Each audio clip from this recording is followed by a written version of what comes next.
मूर्ख तथा मूर्ख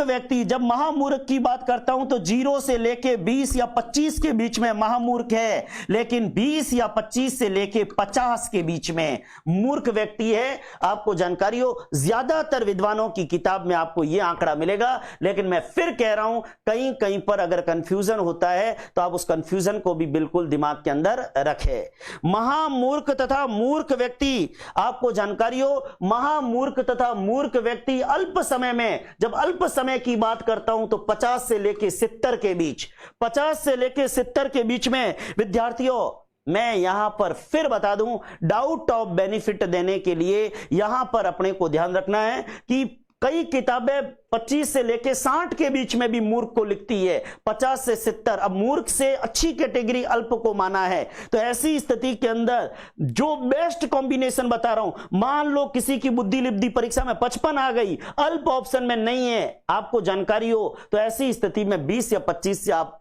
50 की जगह 60 तक भी मान सकते हैं, क्योंकि ये बहुत ज्यादा कॉन्ट्राडिक्टरी डेटा है और इसके अंदर कोई भी व्यक्ति कुछ नहीं कर सकता और एग्जाम में कॉन्ट्राडिक्टरी आमतौर पर पूछा जाने की संभावना नहीं रहेगी।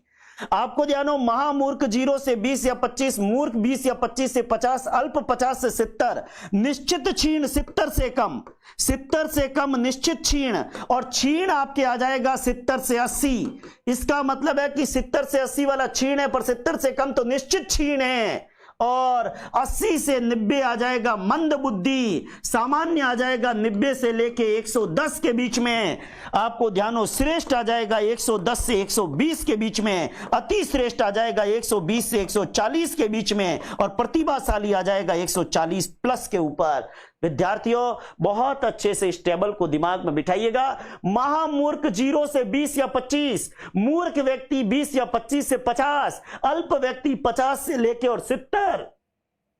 निश्चित क्षीण 70 से कम, क्षीण 70 से 80, मंद बुद्धि 80 से 90, सामान्य बुद्धि 90 से 110, श्रेष्ठ व्यक्ति 110 से 120, और प्रतिभाशाली व्यक्ति 140 प्लस अपने को दिमाग के अंदर रखना है। और विद्यार्थियों ध्यान दीजिएगा, आप सभी स्टूडेंट्स बहुत अच्छे से अपने दिमाग